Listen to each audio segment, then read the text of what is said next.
As he broke out his faded denim jacket with favorite band patches, he's talking to rock icons in the game, to the new blood, trying to make a name. So turn up the Youth Gone Mild podcast and let the good times blast. Youth Gone Mild podcast.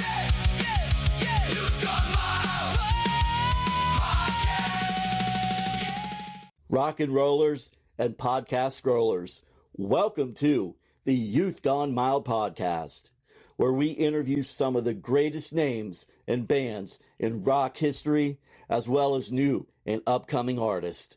And I hope you find what you're looking for right here on the Youth Gone Mild podcast, because today we have a story from Richie Onori, drummer of the band Sweet. And before we get into that, I just wanted to say, I'm your host, Gen X Joe, and we are in the Wherever I May Roam studio. It's where the volume, it never drops, and these stories, man, they bleed rock and roll. Now, we're going to take a trip back in time with Richie. Back to when I was about 4, maybe 5 years old in the late 1970s.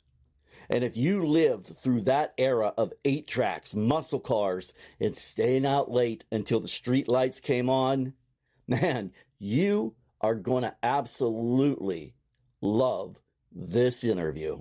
Well, there is a little twist to it, especially if you are a murder mystery fan.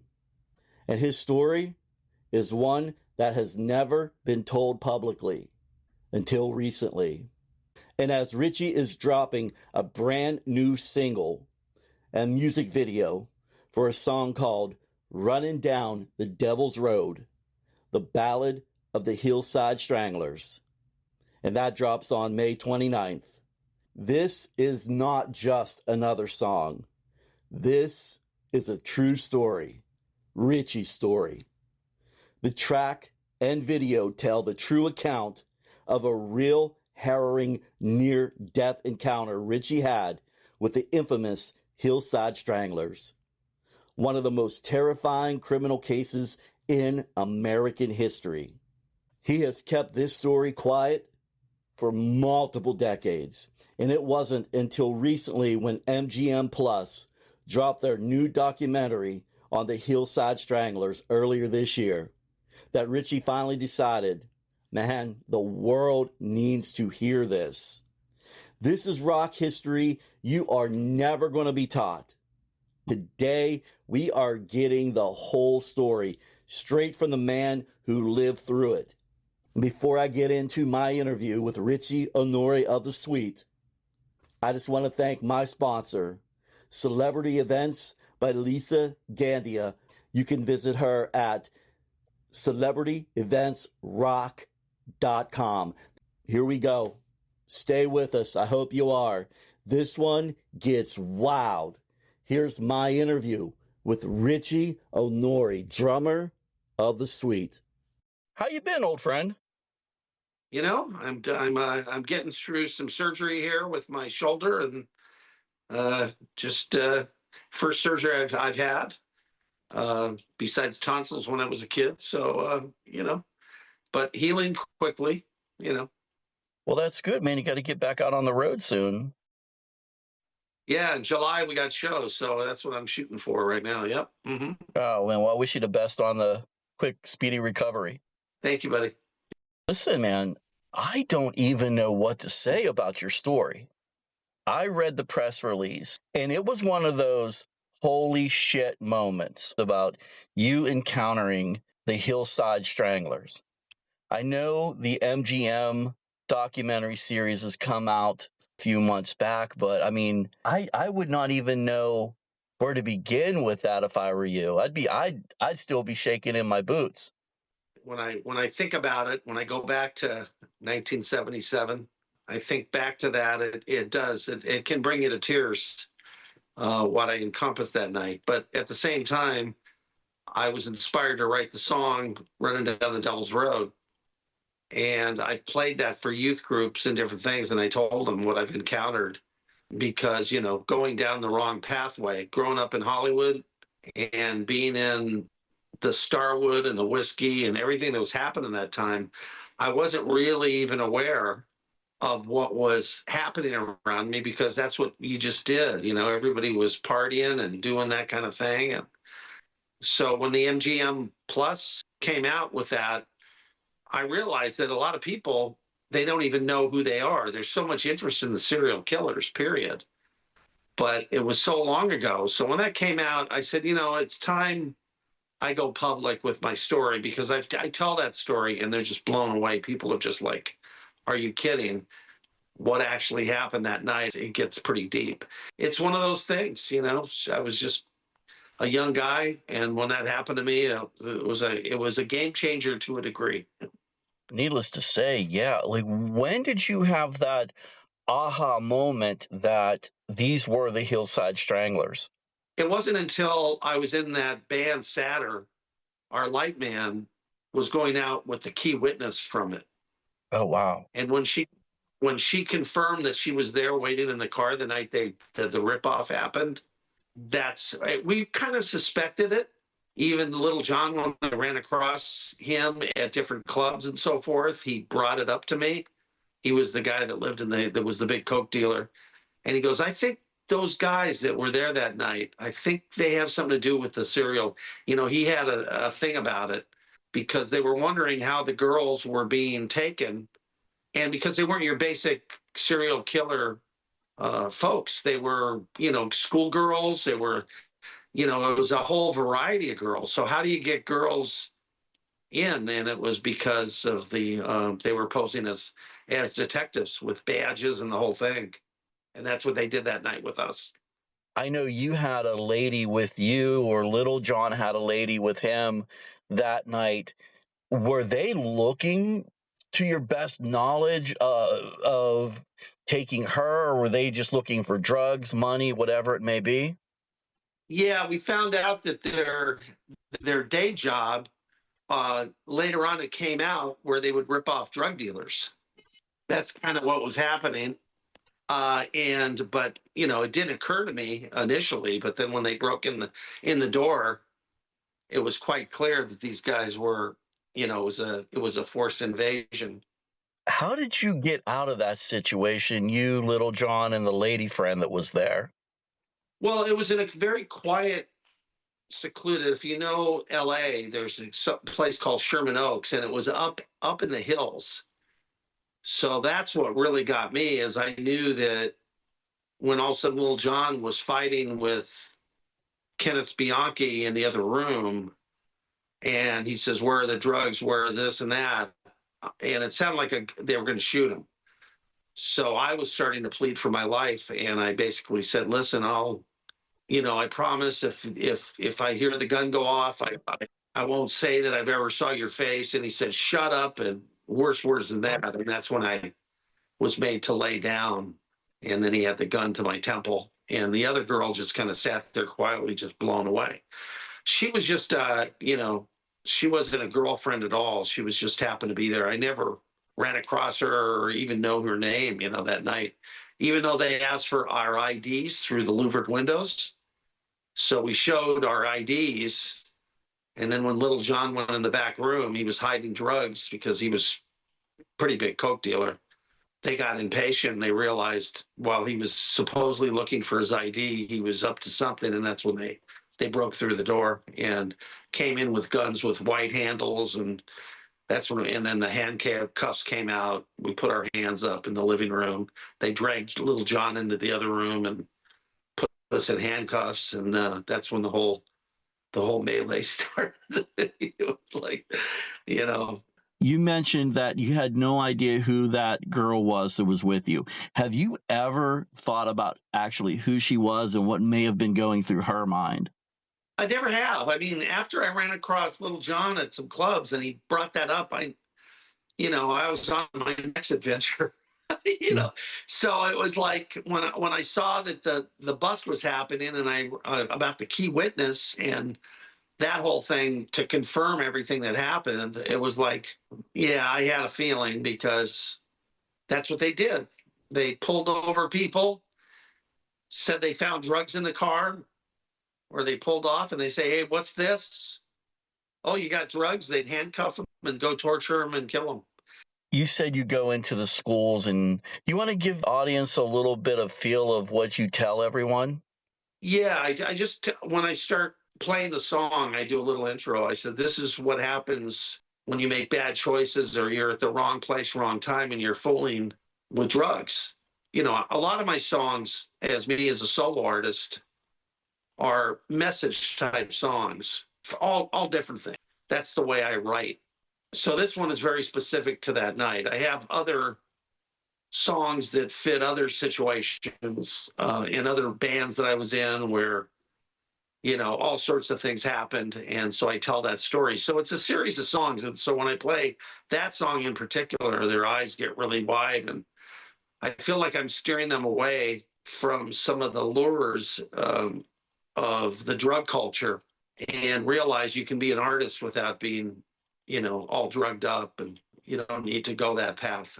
For this particular song, Running Down the Devil's Road, you went country. What made you go in that direction? Well, it just comes out of me naturally. When I started writing my own music, after I, playing with all the different styles as a drummer, it's just kind of like what came out of me. It's very bluesy Southern rock. And a lot of people don't really realize that growing up in Los Angeles in the Chatsworth area was, Bakersfield is right there with Merle Haggard.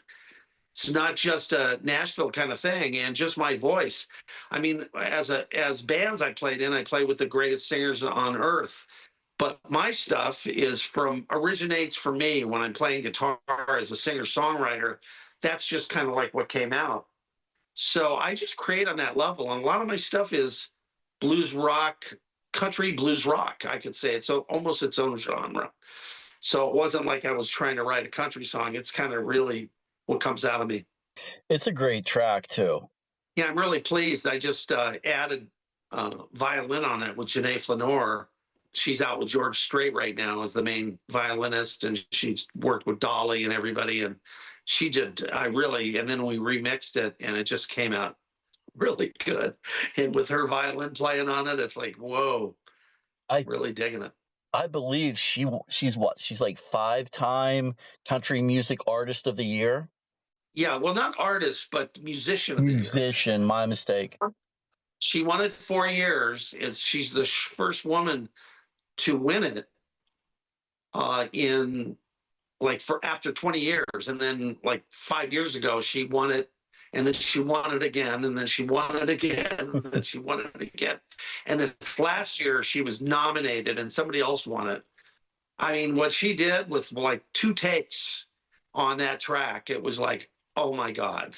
It's not like we had to cut it all up or anything. She just felt it, She's just one of the best. I'm just really blown away. So I've got her coming up on another track that I'm going to be releasing, a countrified version of Ballroom Blitz, and she plays on that as well. No, you're kidding me. Joe, I always wanted another big artist to come in and do, because it's got the train beat on it, of course. And I figured, hey, just like Aerosmith with Run DMC, what a perfect thing would it be to do a country version of it? And so I had one of the winner, forget her name, she was going to do it from The Voice. And then her management sheared away from it. And I kind of put it out there, but it was always an idea. And I said, you know what? I'm going to do it. I did it. And we've got a dance step coming out, the whole thing. I mean, it's really good. Oh my gosh. I cannot wait because, when we talked months ago, that was hands down one of my favorite songs ever. And there's been so many versions, and there's nothing like the original. And now it's going to be a country version. And I don't think I've ever came across a country version. So this is going to be awesome. Yeah, I'm quite proud of it, how it came out. I mean, I played it for our singer from Sweet, Ari, and he was just blown away. He was like, wow, because, I am who I am. I'm not trying to be an Ari or a Ronnie James Dio or Kelly Hansen, all these guys that I work with. I'm organic. I am who I am. And, I've had a great producer over the years, too, that I started working with in 2002. So I've got so many things in the can. I've got unifying songs like Come Together with the USA and American Fighters and some serious message songs that they're all in that genre, but I think it was very important that I have a few tracks that really kind of break me or single potential. And I think with the message of Devil, and that's really my goal is to, just get out there and just help people. And that's the desire of a lot of people. They want to make a difference. Now, backing up to Running Down the Devil's Road, did you have it ready to go prior to the MGM series? Because that would have been a perfect soundtrack for it. I didn't even know about it. I was looking at something, and how it has sidebar, and all of a sudden I saw Hillside Strangler, and I went, and then I found out about the documentary. I had written that song in the early 2000s. Mm-hmm. So that's an old recording, but I tightened up the track, remixed and everything. But no, and when I found out about that, I said, you know what? It's time I go public. I think it's significant at this time. And, the right people, I have the right team around me to release it. I seen last year, I don't know how closely you follow the case of the Hillside Stranglers. I know one of them had passed away. I forget which one, but it was just last year that Ken or Angelo was up for parole again. And of course they denied him. Yeah. It's funny. It's my family's from Rochester, New York.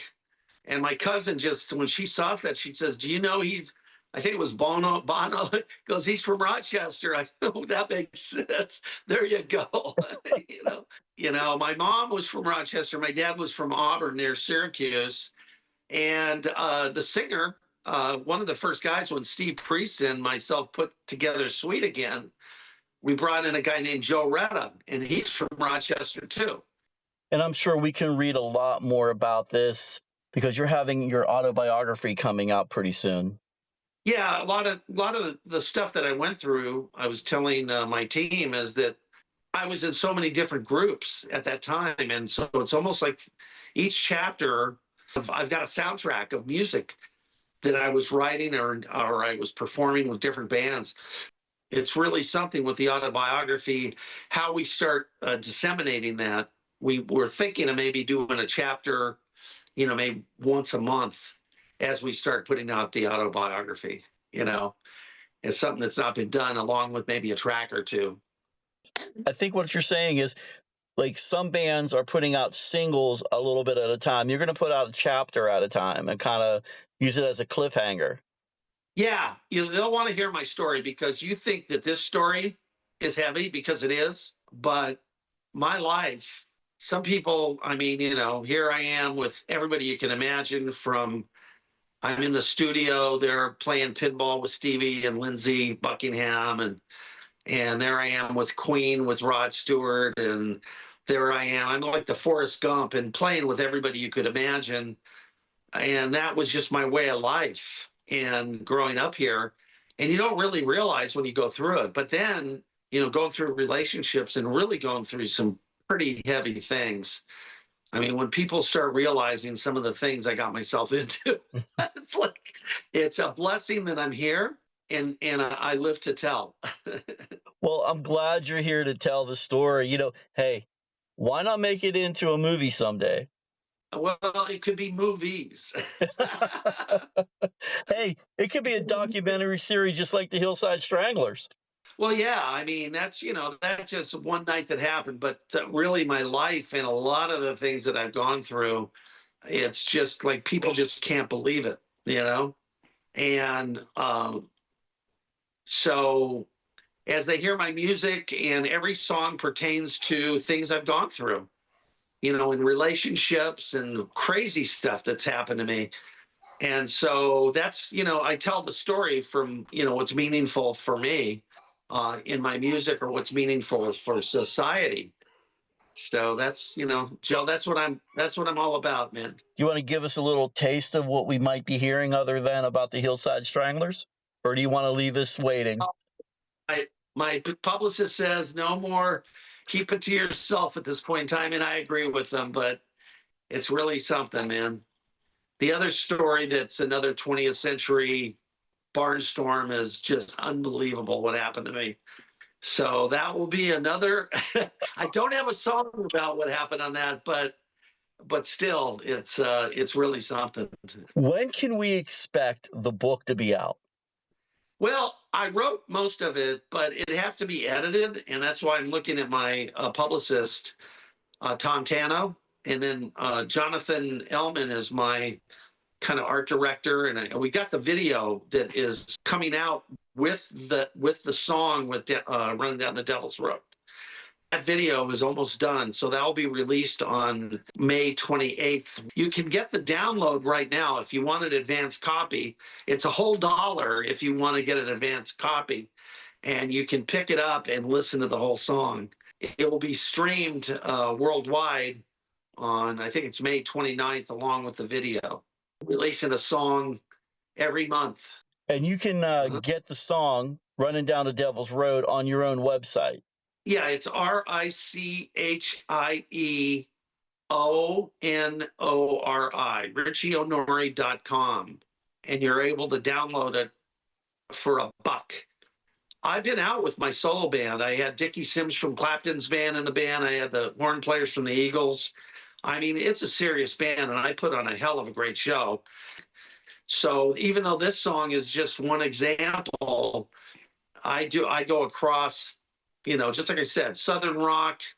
It goes across a lot of genres. I look forward to getting out there again. I've done big concerts with my band. I had Roberta Freeman from Pink Floyd. She was my background vocal on the last time I went out, and just great musicians, because I'm in the business, and I'm in LA, and I have the pick of the greatest people to join me. I just talked to Jeff Scott, Skunk Baxter as well. He plays pedal steel. So I'll be putting an all-star band together.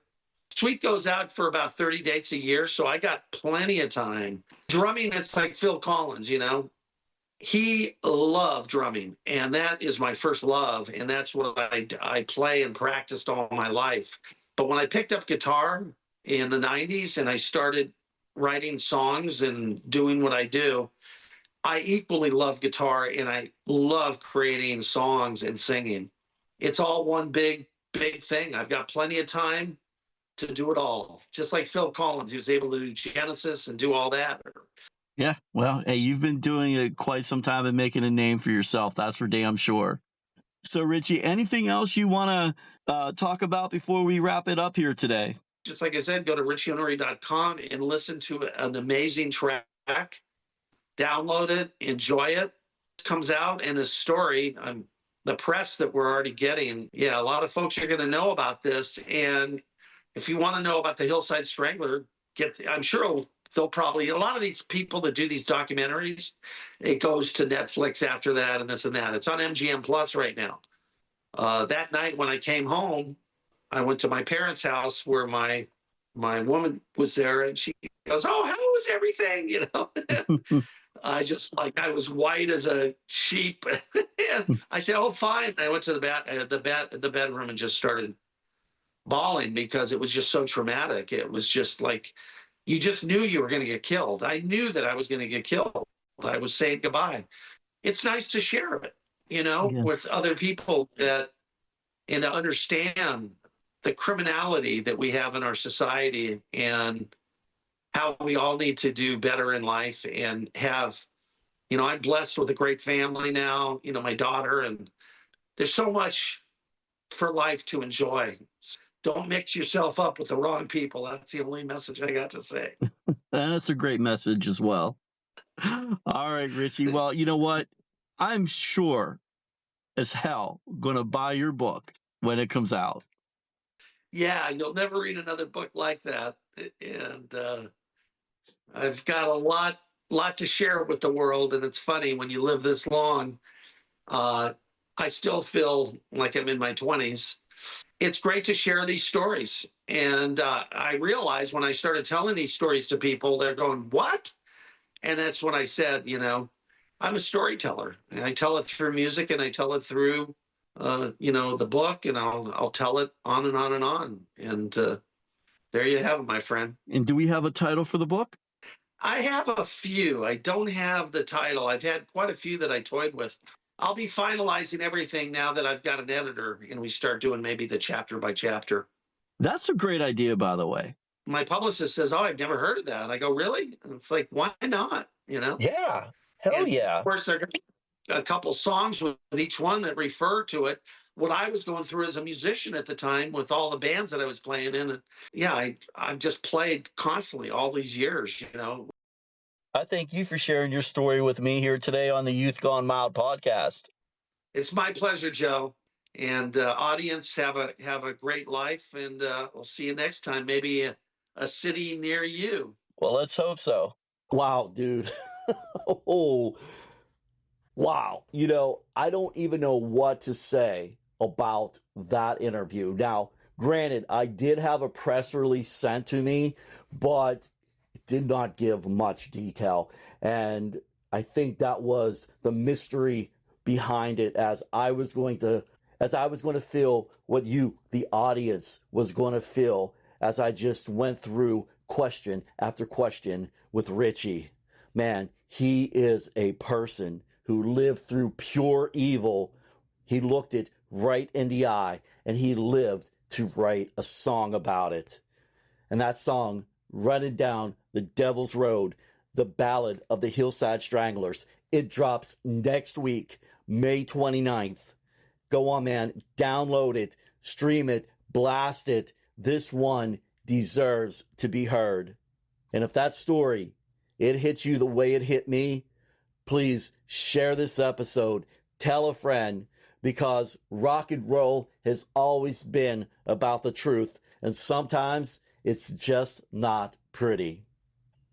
And you can check Richie out on all his social media accounts and on his website at richieonori.com. That's RichieOnori.com. So richieonori.com. And you can check the Youth Gone Mild podcast out. All social medias with the handle at Youth Gone Mild PC. And believe me, this show is far from PC. All right, I am Gen X Joe, and I am signing off for another week of the Youth Gone Mild podcast. I hope you enjoyed today's episode as much as I did. So remember, rock loud, live proud, peace out. Props everyone for listening.